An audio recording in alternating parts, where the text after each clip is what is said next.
नमस्कार। तेलंगाना, राजस्थान और छत्तीसगढ़ में कांग्रेस सरकार बनाती हुई दिखाई दे रही है। एग्जिट पोल में साफ दिख रहा है कि कांग्रेस स्वीप कर रही है। मध्य प्रदेश में नेक टू नेक फाइट दिख रही है। तो आज हमारे साथ मेन स्ट्रीम मीडिया में और सोशल मीडिया पर कांग्रेस को लीड करने वाली धुआंधार नेत्री सुप्रिया श्रीनेत जी हैं।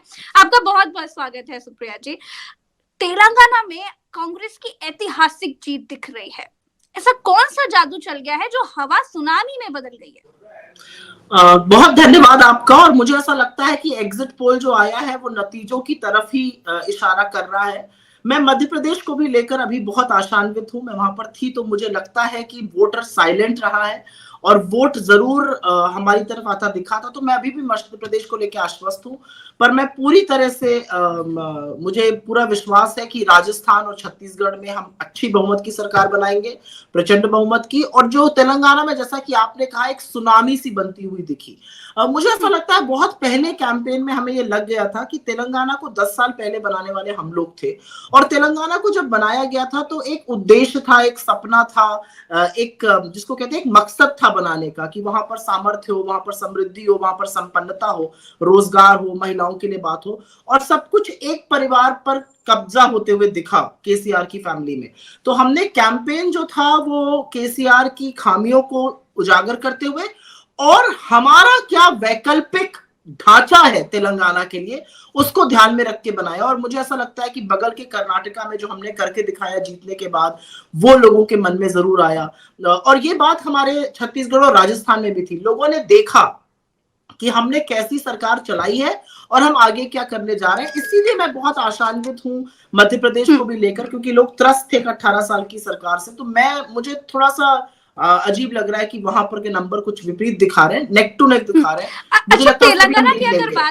तेलंगाना की जी अगर बात करें तो जी। तेलंगाना में वो कौन से दो फैक्टर हैं जिसकी वजह से ये हवा, ये आंधी सुनामी में बदल गई है, ये मैं जानना चाह रही हूँ। मैं एक चीज कहूंगी, और ये मैं इसलिए नहीं कह रही हूँ क्योंकि वो मेरे नेता हैं। राहुल गांधी जी ने जब से भारत जोड़ो यात्रा की है और उसके बाद हिमाचल का चुनाव हुआ, कर्नाटका हुआ, हाँ उस बीच गुजरात भी हुआ और हम वो हारे, लेकिन हिमाचल, कर्नाटका, तेलंगाना, छत्तीसगढ़, राजस्थान, मध्य प्रदेश, ये कहानी बयां कर रहा है। जब हम तेलंगाना में चल भी रहे थे भारत जोड़ो यात्रा के दौरान, एक अजीब सा उत्साह था, एक ऊर्जा थी। तो मुझे लगता है दो चीजें। पहली चीज कि हमने जो इनकम्बेंट गवर्नमेंट थी उसका काला सच लाके सामने कर दिया और बिना डरे हुए किया, आंख में आंख डालकर किया। रेवंत जी जो हमारे वहां के प्रेसिडेंट हैं, उन्होंने, और राहुल जी ने तो ऑब्वियसली उस पर नेतृत्व किया। जो कैंपेन हमने किया, मतलब वो कैंपेन, इतना उत्साह हमें कैंपेन में कभी नहीं दिखा। मुझे तो अपनी लाइफ में कभी नहीं दिखा। मैं उत्तर प्रदेश से आती हूँ, थोड़ा म्यूटेड कैंपेन्स रहती हैं। मतलब क्या गाना, क्या बजाना। और राहुल जी जब बात करने के लिए खड़े होते हैं तो लोग 5 मिनट तक पीएम पीएम ही बोलते रहते हैं। तो एक अजीब सा उत्साह था। और मुझे ऐसा लगता है कि जो हमने स्कीम्स की बात करी, चाहे वो महिलाओं के लिए बात करी हो, युवाओं के लिए करी हो, किसानों के लिए करी हो, बिजली की। और एक बहुत बड़ा फैक्टर इन सब में प्रज्ञा जी ये रहा कि लगा हुआ क्षेत्र कर्नाटका का था। कर्नाटक के बहुत से मंत्री, वहां के मुख्यमंत्री डीके शिव कुमार जी, एमएलए वहां पर प्रभारी थे। तो लोगों ने जो हमने वादे किए थे वो पूरे होते हुए बिल्कुल बगल में देखे और पहली कैबिनेट मीटिंग में देखे। तो एक ये विश्वास था कि कांग्रेस अगर कह रही है तो जरूर करेगी भी। जैसे राजस्थान का एक रिवाज है सुप्रिया जी की, सरकार बदलती रहती है और यही चल भी रहा था कि इस बार तो बीजेपी की बारी है। लेकिन वो कौन सा मैजिक रहा जिसकी वजह से राजस्थान में स्वीप करती हुई कांग्रेस दिखाई दे रही है? हालांकि राहुल गांधी जी ने भी ये बात कही है कि वी आर स्वीपिंग, हम तो भाई स्वीप कर रहे हैं। तो ये जी राजस्थान हाँ। में कौन सा फैक्टर काम आया है? सबसे ज्यादा मैजिकल फैक्टर क्या रहा? देखिए, अगर आप राजस्थान और छत्तीसगढ़ दोनों देखिए तो एंटी इनकम्बेंसी के बारे में बहुत बात की जाती है। इस जी जी चुनाव में जी। आपको प्रो इनकम्बेंसी दिखी। यस। आपको लोगों ने उनको वोट दिया जिन्होंने या तो काम करके दिखाया और या एक विश्वास जताया कि हम जब आएंगे तो हम ये जरूर करके दिखाएंगे। तो ये एक फैक्टर जरूर रहा राजस्थान में। मुझे लगता है राजस्थान की जो पूरा प्रचार था, हमने बीजेपी को बिल्कुल नगण्य करके लड़ा। और इसमें एक बहुत बड़ी बात प्रज्ञा जी, ये मैं और आप शायद समझते हैं क्योंकि हम यूपी से आते हैं, ये जो काठ की हांडी बार बार भारतीय जनता पार्टी चढ़ाती है, जिसमें कहीं वैमनस्यता होती है, हिंदू मुसलमान होता है, डिवाइड एंड रूल होता है, जिसमें पाकिस्तान बन जाएंगे हम, इस तरह का डर और आतंक का माहौल होता है। कन्हैया लाल को याद किया जा रहा था, जबकि उनके लिए कितना कुछ किया सरकार ने। मुझे ऐसा लगता है राजस्थान एक ऐसा चुनाव था जिसमें हम डटकर अपनी स्कीम्स के बल पर, मतलब जब लोगों को चिरंजीवी योजना का फायदा मिल रहा है, जब महिलाओं को 500 में, और हमारे ये खोखले वादे नहीं थे, 25 लाख की जो स्कीम थी उसको 50 लाख का तो किया हमने, लेकिन लोगों को उसका बेनिफिट मिला। महिलाओं को 500 का सिलेंडर मिला, अन्नपूर्णा योजना की किट्स मिली, तो ओपीएस हुआ। तो कुछ ना कुछ लोगों को समझ में आ गया कि ये जो है ये काम करने वाले लोग हैं और आगे भी इन्हीं के साथ बढ़ना है।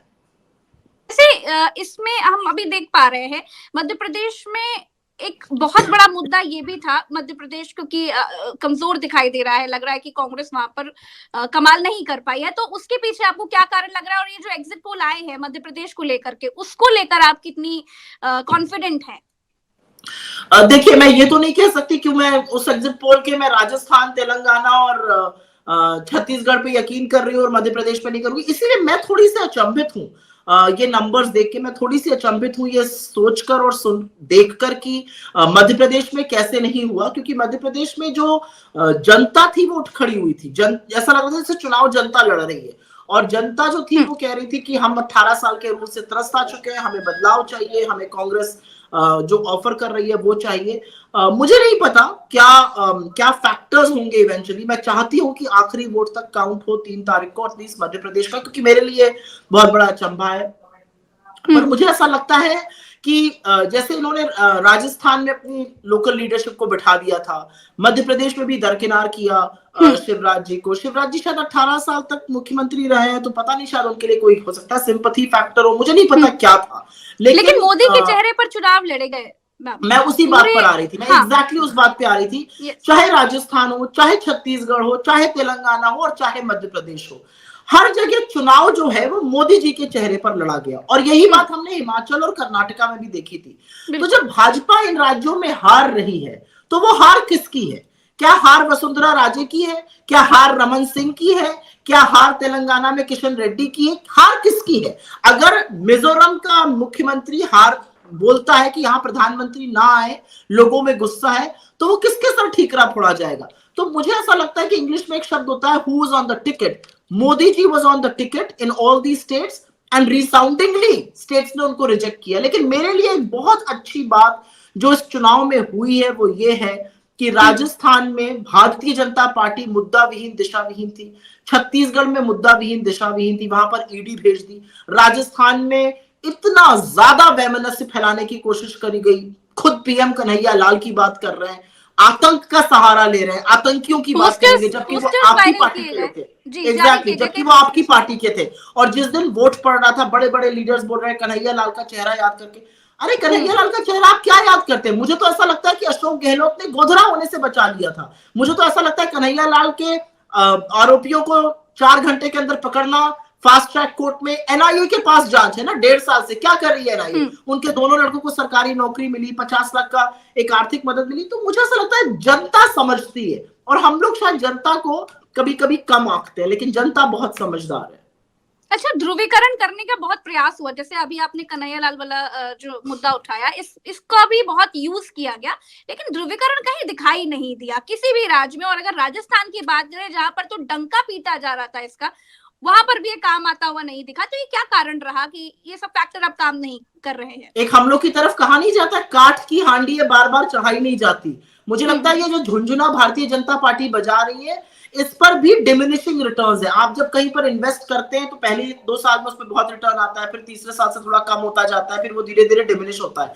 ये डिमिनिशिंग रिटर्न्स का फिनोमेना है। मेरे लिए यह सुखद खबर है, क्योंकि 2024 का चुनाव, अब हम चुनाव के मुहाने पर हैं, और जब हम 2024 के चुनाव के मुहाने पर हैं तो जनता सजग होकर के कह रही है काम करिएगा तो रिवाज भी बदलेंगे और आपको दोबारा से सत्ता वापस देंगे। अगर काम नहीं करिएगा तो आपको निकाल फेंकेंगे। भ्रष्टाचार से सनी हुई भारतीय जनता पार्टी की बी टीम बीआरएस, जो उनके साथ हर काले कानून पे खड़ी रहती है, उसको हराना, जनता का ये बताना है कि अगर आपने हमें और हमारे वोट को टेकन फॉर ग्रांटेड लिया तो सबक भी हम सिखाएंगे। मुझे लगता है ये चीजें जरूरी है। आप कितना भी और ध्रुवीकरण क्या है? ध्रुवीकरण तो आप तभी करते हैं ना जब आपके पास अपनी कोई बात ही नहीं है कहने के लिए। हमने तो ध्रुवीकरण नहीं होने दिया तेलंगाना में, हमने ध्रुवीकरण नहीं होने दिया राजस्थान में, छत्तीसगढ़ में, मध्य प्रदेश में। मुझे ऐसा लगता है कि मध्य प्रदेश में भी अंततोगत्वा हम जीतेंगे, और अगर नहीं जीतते हैं तो शायद कुछ ऐसी स्कीम्स हैं जो लोगों को पसंद आई। ध्रुवीकरण लेकिन किसी चुनाव में नहीं हो पाया।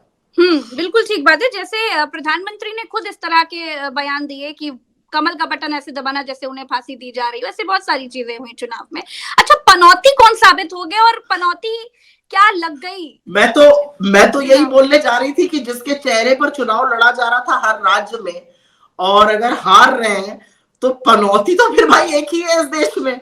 और उस पनौती के चलते तो भारतीय जनता पार्टी को रीथिंक करना पड़ेगा अपनी 2024 की स्ट्रैटेजी। अब डर के मारे, क्योंकि ईडी और सीबीआई और इनकम टैक्स तो अपने वालों के पास भी भेजने में केपेबल है, मोदी जी कोई भले ना बोले, लेकिन अब तो भारतीय जनता पार्टी के लोग भी दबी आवाज में बोलते ही हैं कि पनौती का पराक्रम है या पनौती का प्रकोप है। मुझे ऐसा लगता है कि जिस तरह से प्रधानमंत्री की भाषा चुनावी रैलियों में बदल जाती है, आपने राजस्थान में खड़े होकर हमारे नेता को मूर्खों का सरदार कहा, आपने राजस्थान में और मध्य प्रदेश में मतलब आपने लोगों को उकसाया कि वो जल्लाद बन जाए, फांसी दे दे लोगों को। ये किस तरह की हिंसक भाषा है? आपने खड़े होकर लोगों का मजाक बनाया, जादूगर। हाँ, उनके पिता जादूगर थे, पर वो तो अपने पराक्रम के बल पे मुख्यमंत्री बने, तो अब छूमंतर कौन होगा 3 तारीख को? तो मुझे नहीं लगता हम उस निम्न स्तर पे गिर सकते हैं। लेकिन प्रधानमंत्री को जरूर विचार करना चाहिए कि चुनाव आते ही उनको क्या हो जाता है, वो कौन सी भाषा बोलने लगते हैं, किस सड़क छाप भाषा पे उतर आते हैं। वो ये सोचना चाहिए, उनको सोचना पड़ेगा। क्योंकि जब आप किसी को रेफर कर रहे हैं, वो उस प्रदेश का मुख्यमंत्री है, उसने उस प्रदेश के लिए काम किया है। आपकी भले कितना द्वेष भाव हो, आपका भले कितना मतभेद हो, लेकिन राजनीति में एक सामान्य जिसको कहते हैं शिष्टाचार भी ना हो, ये परंपरा मोदी जी ने तोड़ी है। अब अगर इसका थोड़ा सा अंश हम लोग उनकी तरफ फेंक देते हैं, और ये नाम हमने तो दिया नहीं है, देखिए प्रज्ञा जी, अगर जनता का मीठा मीठा गप है तो कड़वा कड़वा थूक नहीं हो सकता। नाम तो जनता नहीं दिया है, पनौती तो देश कह रहा है मोदी जी को। अगर हम कह देते हैं तो बड़ा बुरा लग जाता है भारतीय जनता पार्टी को, वो भले कुछ भी कहते रहे। अच्छा, इन 5 राज्यों के चुनाव में आप तो राज्य दर राज्य घूमे हैं, तो आपको चुनाव आयोग की भूमिका क्या लगी? हालांकि 3 राज्यों में अभी कांग्रेस बिल्कुल स्वीप करते हुए दिख रही है, लेकिन चुनाव आयोग की भूमिका आप किस तरह से देख रही हैं, जबकि पनौती वाली बात पर राहुल गांधी को नोटिस जाता है और मूर्खों के सरदार वाली बात पर चुनाव आयोग चूं तक नहीं करता है? मैं थोड़ा सा संशय में उसका जवाब देने के लिए, लेकिन मैं फिर भी जवाब दूंगी। मैं अमूमन इंस्टीट्यूशंस पे टिप्पणी नहीं करना चाहती हूँ। मुझे लगता है इंस्टीट्यूशंस की क्रेडिबिलिटी, उनकी साख बनी रहे, हम लोग तीखा टिप्पणी ना करें। लेकिन जिन संस्थाओं को लोकतंत्र को बचाने के लिए हमारे संविधान ने बनाया, उन संस्थाओं की जिम्मेदारी है कि जहां पर लोकतांत्रिक परंपराओं का दम घोटा जाए, उनका गला घोटा जाए, वहां पर वो संस्थाएं उठ खड़ी हों। और जब संस्थाएं उसके विपरीत काम करती हैं, तो लोगों का जो एक विश्वास है इन संस्थाओं में कि ये लोकतंत्र को सजीव रखेगी, ये लोकतंत्र को बचाए रखेगी, वो थोड़ा डगमगाता है, और ये किसी भी लोकतंत्र के लिए ठीक नहीं है। आपको पनौती शब्द से बड़ी दिक्कत हो गई। पनौती तो हमने दिया नहीं था, और हमारे बोलने के 48 घंटे पहले इंदिरा जी को पनौती उनके सोशल मीडिया हेड ने कहा था। आपको मूर्खों का सरदार नहीं सुनाई दिया, आपको प्रधानमंत्री लोगों को जल्लाद बनने पर उकसाते हुए नहीं सुनाई दिए, आपको प्रियंका जी का कुछ कहना जरूर सुनाई दिया, लेकिन आपको मोदी जी का अपशब्द कहना नहीं सुनाई दिया। आपको नहीं सुनाई दिया राहु काल केतु काल हमको कहा जाना, जो अमित शाह ने इस बार चुनावी रैली में कहा राजस्थान में। तो मुझे ऐसा लगता है कि ये संस्थाएं जितनी अटल और जितनी निष्पक्ष बनी रहेंगी, उतना ही मजबूत हमारा लोकतंत्र होगा। इससे ज्यादा मुझे लगता है एक संस्था जो कि हमारा चुनाव कंडक्ट करती है, उसके लिए कहना ठीक नहीं है। लेकिन कई बार व्यवहार देखकर अलॉट डिजायर्ड जिसको कहते हैं, बहुत कुछ कहने का मन करता है, लेकिन कहना चाहिए नहीं शायद। अच्छा, मोदी के चेहरे पर जब सब चुनाव लड़े गए तो अभी जो हम टीवी चैनलों पर देख रहे हैं, जेपी नड्डा दिखाई दे रहे हैं एक तरफ और दूसरी तरफ मल्लिकार्जुन खड़गे दिखाई दे रहे हैं। चलिए उनकी मेहनत तो दिखाई दी, लेकिन जेपी नड्डा जी की तस्वीर दिख रही है, उस जगह पर मोदी जी की होनी चाहिए थी। इस बात पर आप क्या कहेंगे? प्रज्ञा जी, आपको पता है कल मैं अपने ऑफिस में थी और इनफैक्ट ऑफिस में थी, कहीं से आ रही थी और मैंने एक एंकर का ट्विटर पोस्ट देखा। उन्होंने कहा हम तैयार हैं अपना सब राजनीति कल का विश्लेषण लेकर, और उसमें जब मैंने जूम किया तो उसमें मुझे नड्डा जी की फोटो नजर आई। तो मैंने उनको मैसेज भी कहा, क्योंकि ज्यादातर लोग तो मेरे पुराने जानकार हैं, तो मैंने उनको मैसेज भी करके ये कहा ही कि रही बात, मैंने कहा कि ये नड्डा जी की फोटो आ गई तो हमें समझ में आ गया कि होने क्या वाला है। अगर मोदी जी की रहती तो परिस्थितियां विपरीत होती, लेकिन नड्डा जी की आ गई है तो ठीकरा इन्हीं के सर फोड़ा जाएगा। देखिए, हर राज्य में जब आप जाइए, मैं राजस्थान गई, मैं छत्तीसगढ़ गई, मैं तेलंगाना गई, मैं मिजोरम को छोड़ के हर जगह गई, मध्य प्रदेश में थी, आदमकद फोटो आपको मोदी जी के नजर आएंगे, छोटे छोटे बाकी नेता नजर आएंगे। तो मध्य प्रदेश की जीत किसकी जीत है? क्या शिवराज जी की जीत होगी अगर होगी, या मोदी जी की होगी?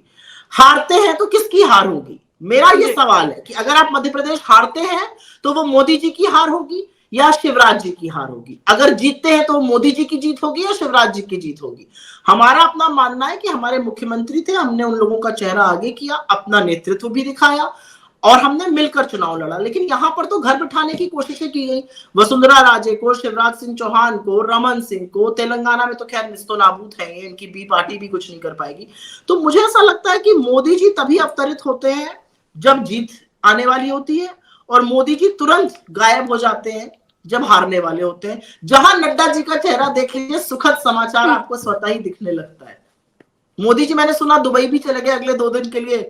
कौन ठीकरा पड़वाए अपने सर पे? होता रहे डिबेट यहाँ पर। आज इनफैक्ट शाम तक तो, जब तक मध्य प्रदेश का थोड़ा नेक एंड नेक नहीं आया था, तो भाजपा के प्रवक्ता तो शोज पर भी नहीं आ रहे थे। मैंने अभी आपके एक ट्वीट पढ़ा जिसमें आपने लिखा है कि बीजेपी के तमाम प्रवक्ता गायब हैं टीवीओ से। जी हाँ, मैं आज तक पर थी और मैं आज क्या तक सब? नहीं, मैं आज तक पे करीब 1.25 घंटे थी और मैंने जब नहीं देखा भाजपा के प्रवक्ता को, तो मैंने बाकी चैनल्स पर भी देखा, नहीं नजर आए।